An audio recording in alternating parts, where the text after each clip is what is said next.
এই বিষয়টা শুনুন, আমার কাছ থেকে শুনেন। এই হচ্ছে পরকীয়া প্রেমিক, এটা অন রেকর্ড হচ্ছে ভাই, যদিও আমি এটা পাবলিশ করবো, কারণ পরকীয়া আমার লাইফে প্রথম। না কেন করবো না, না ডেফিনেট আপনার পরকীয়া করছে, এটা প্রমাণ। না না এটা তো প্রমাণ, এটা তো দরকার আছে, এটা ভালো কাজ করছেন। আপনি এমন একটা ছেলে হয়ে আপনি কিভাবে আপনি তার তো আপনার জানা উচিত ছিল তো। আপনি একজন না বলবেন না, আপনি তো আগে জানবেন শুনবেন। তার পাঁচটা কিছু আছে কিনা হ্যাঁ ডেফিনেটলি ডেফিনেটলি জানার আপনার তো সেটা অধিকার ছিল।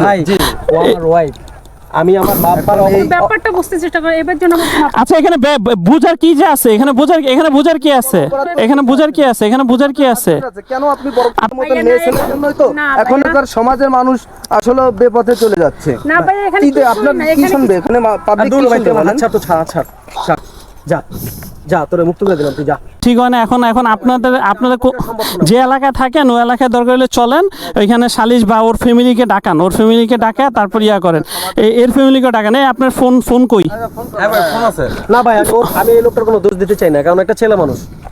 না তারপর না এটা একটা ছেলে মানুষ, ওর কোনো দোষ নাই তো, এই লোকটার কোনো দোষ নাই, খামাখা এরাকে দোষ আমি দিব না ভাই। না না না তারপর এর গার্ডিয়ান ফোন এইভাবে দেখেন না না না এত সুন্দর একটা হাজবেন্ড পেয়েও আপনি এরকম কাজটা করলেন, আসলে এটা তো আপনাদের জন্য কি একটা অবস্থা। পরকীয়া কট